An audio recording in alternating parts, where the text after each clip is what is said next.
How's it going? Today we're going to take a look at our new RV. We don't do a lot of videos, but we just recently upgraded our RV to something a little bit newer and thought it would be worthwhile to do a video.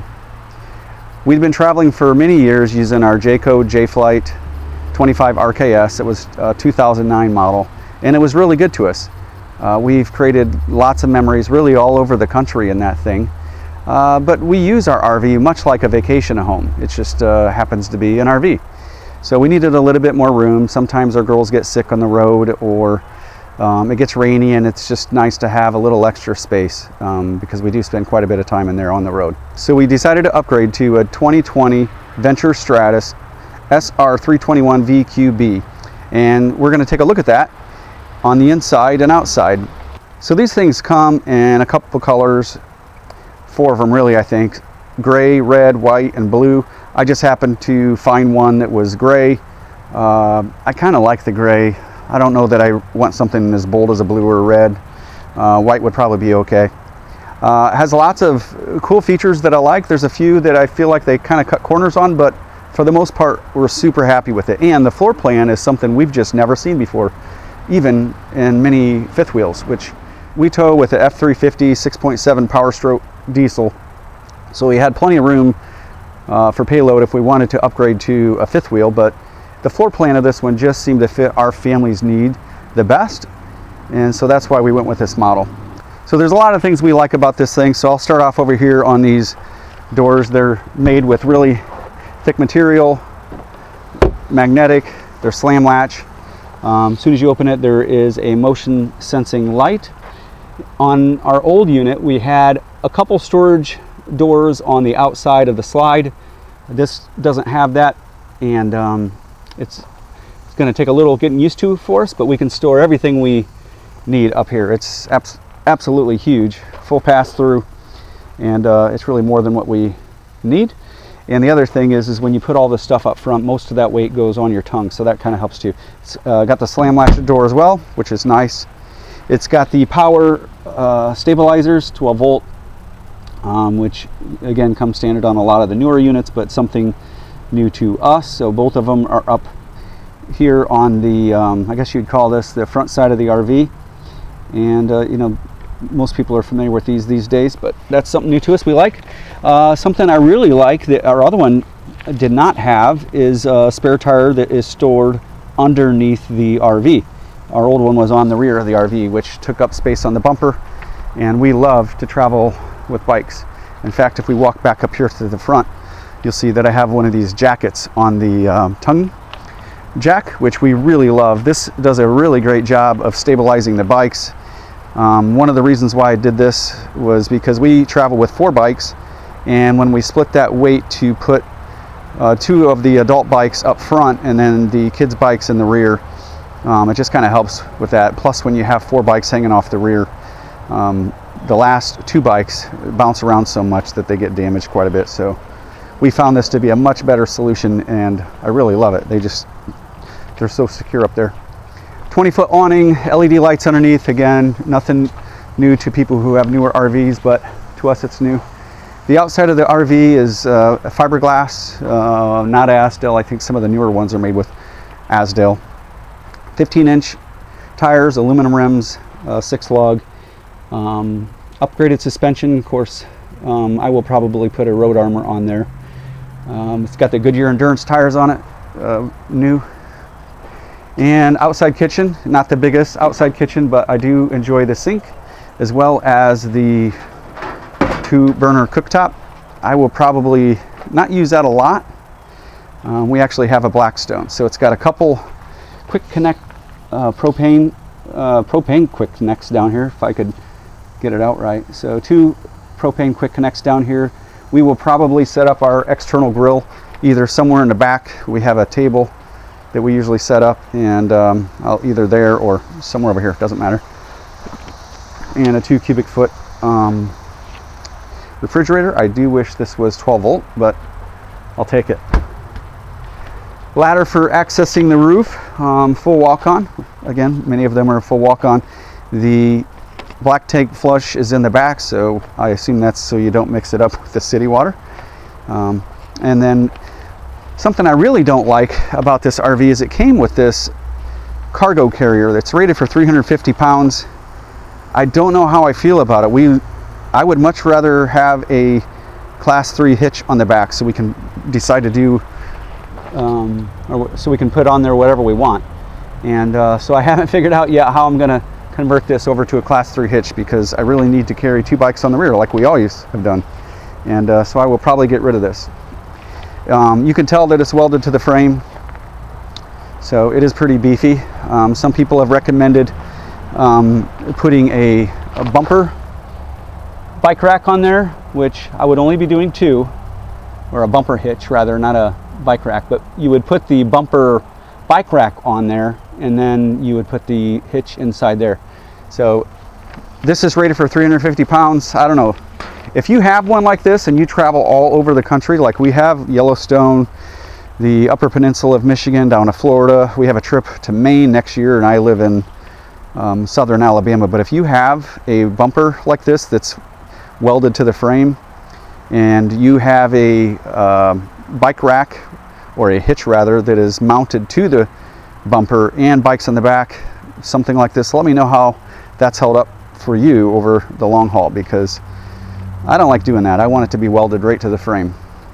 It's got a through frame rack and pinion slide. Those have been around for a very long time. Tried and true, not a whole lot goes wrong with them. We had something like that on our Jayco J-Flight. You just have to keep up with the dry lube. Not a very big slide, but when you see the floor plan, they laid it out really well. We really love the floor plan. So not a whole lot to see on this side, so let's go take a look at the inside. And as we walk up the steps, oh yeah, I forgot to mention that it's got the bottle opener / dog tie down. We don't have a dog, but our kids are really pushing us to buy one. The very first thing we noticed when we walked in here is the seats all face the TV. Again, I know camping, you're supposed to be outside, which we are. We're outside hiking, and I love refuges and things like that, where we go see wildlife. But when you are inside, it is super nice to not break your neck staring at a TV. So everything is pretty much head on with the TV, or you can angle the TV. So really good floor plan here, is if you remember the slide, not a really big slide, but when you consider the layout of the floor plan, having 2 true bedrooms, it's laid out quite nice. And so this is a really great workspace. So in the kitchen we have stainless steel, some lit backsplashes. I'm not a huge fan of those, but whatever, it's what it came with. 3 burner Furrion stove, cooktop. Oops, sorry about that view. Pull down sink, stainless steel. Has really good cross ventilation. That's the other thing that we liked about this RV. Lots of windows, which we'll look at. This came with a microwave, but we don't use a microwave. We haven't for many years, and so what we did is we took the microwave out from here, and I worked with KZ. So KZ is a manufacturer of the Venture RVs, and so I removed the RV and turned this into a pantry, because that is one thing this is lacking. And yes, I realize there's not much dry food up there, but we will relocate that. We just got this recently, and we're still kind of moving in and getting settled. Standard storage underneath the sink, and then 4 drawers down for silverware and whatnot. I think it's an 8 cubic foot refrigerator, 3-way. All right, if we swing over here and take a look at the booth, the dinette, I do wish on this model they had the double leg supports as opposed to just a single one, but that's fine. Just like all dinettes, this does fold down into a bed. They do have storage underneath, of course, just like all of them, but one thing that I do like about this is they gave us the pull-out bins on both sides. I don't think we have anything over there yet, so we pretty much found a home for everything. Both of these recliners, they can detach if you want them to, but there's a little connector down there where they could both be connected, and they are recliners, so just kick it out like that, I suppose. They both recline, but also, you know, they've got bling on them, which again, I'm not a super big fan of all the bling, but it's how they came, so I'll take it. Vibrating back. It has a couple different modes on there, sorry. And heated bottom and back as well for both seats. And again, over here on the media center, there's a 55-inch TV, and the fireplace does heat, and it's got different modes. Not super important to us, but again, it came with it, so we'll take it. So that does it for pretty much this area.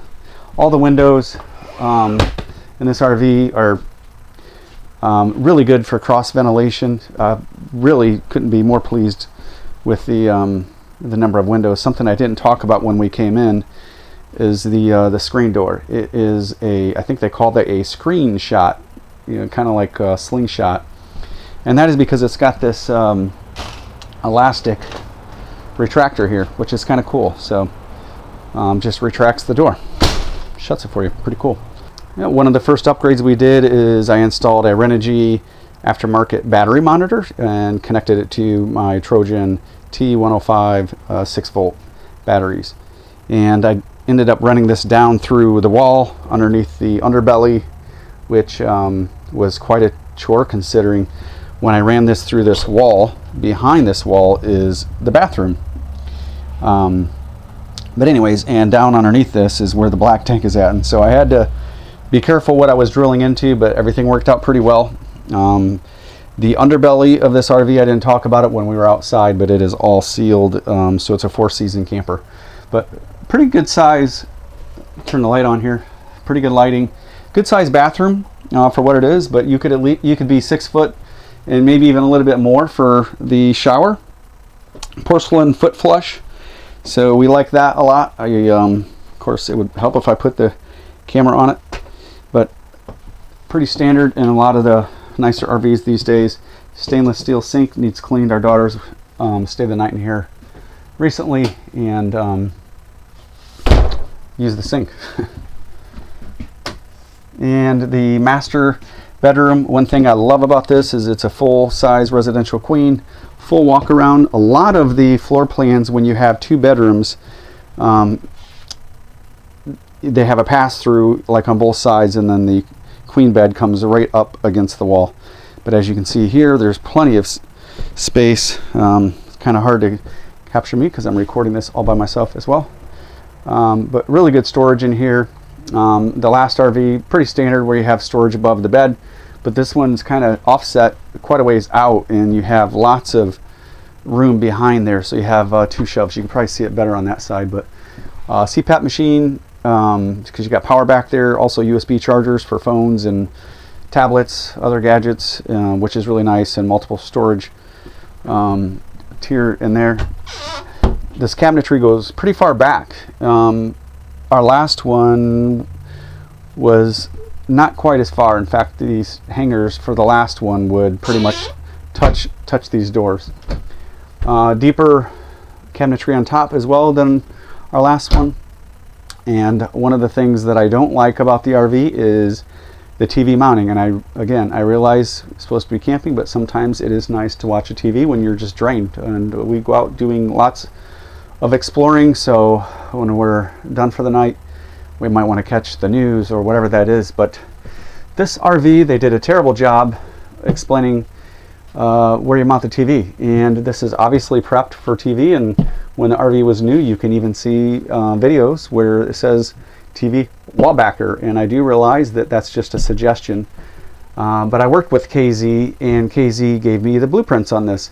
It was not clear where the TV backer was at, and I even used a magnet, so there's no metal up through here anywhere.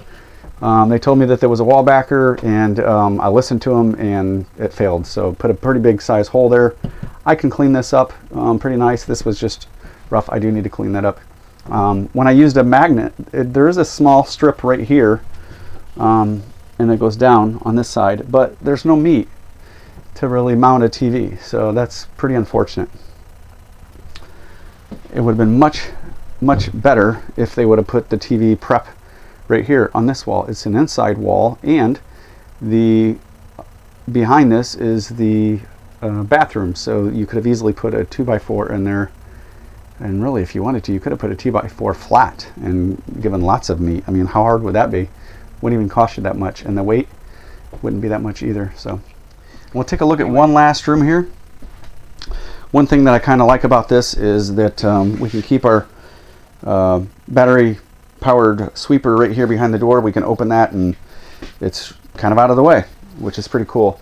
We have these charging cubbies, maybe a hidden compartment, whatever you want to call it, but standard 110 household outlets along with DC charging stations for phones, tablets, and whatnot. On the bigger units they have 2 of these, and so same thing here. We've got outlets on top, the DC charging, and just a bigger compartment for tablets and whatnot. And then we'll take one last look at the kids' bedroom. And so the kids' bedroom, standard jackknife sofa, storage underneath for clothing, whatever you want to do. This of course folds down into a bed, pretty standard. And then double bunks, standard bunk beds, wall backer, and prepped for TV, charging outlets, which kids shouldn't be bringing their phones on camping anyway. But all kidding aside, the kids, this is really good for these little 12 volt fans. They love those fans. Sorry I didn't get that in the camera, but these little 12 volt fans, I think we got those at like Walmart or something. Excellent cross ventilation for windows. So there's a window on top, bottom bunk, and the exit window, coat hanger, and then some shoe storage underneath, which is excellent. And then the top and bottom cabinet is about the same for storage. And then one thing I probably forgot to mention as well is that this is a 50 amp unit, so it's ducted all throughout from this unit, and it's pretty quiet. It's really quiet. This is a Coleman Mach system and fully ducted throughout the whole RV. Down here in southern Alabama, even on 95-degree days, well, we've had these reflective pieces that I've put in the large window. I don't put them on all of them, but I did put it in this bigger window here, and just one unit was able to keep the whole thing cool. And then of course we've got one more. I turned the light off already. One more back here. This one is not ducted. They said it wasn't ducted, but I think they maybe they were just being lazy. Maybe they were telling me the truth. If you know, let me know. But either way, it doesn't really matter. We can use this for white noise, and like I said, even on the hottest days, this one AC unit seemed to do okay, as long as we cover up this big window with the reflective material. So if you've had a KZ camper for a while, and if it's been holding up for you, or if you've had problems with it, maybe leave some comments down below. Give us the good, the bad, the ugly, whatever that might be. One of the things I'm most interested in, again, is that cargo carrier on the back. Yes, I could put some bikes on there, and I could use some bungees and some tie-down straps, but like I mentioned, one of the biggest reasons why I switched to putting 2 bikes up front and 2 bikes on the back is because I don't want my bikes all beat up. And if you don't have a traditional bike carrier on the back, then you're going to end up in a situation where your bike's just going to get beat up from the handlebars primarily and pedals. And so I just much more prefer a hitch on the back. So if anyone has any suggestions out there, I would love to know what you've done in order to overcome that situation. The only thing I can think of is taking it to a certified hitch fabricator. I would prefer that they're licensed so that I know that it can hold the weight going down the road. Again, we do long haul trips, and I'm most interested in something that's going to hold up. So anyways, I hope you enjoyed this video. A little long, but we haven't done one in a while. We got a new camper and just wanted to see what you all thought about it. And if you have any suggestions for some of the things that we've brought up, especially the TV mounting and how you've overcome it. I've seen some people where they've taken some plywood and mounted it on the wall. But let me know what your thoughts are. Anyways, I hope you enjoyed it, and until next time, thanks.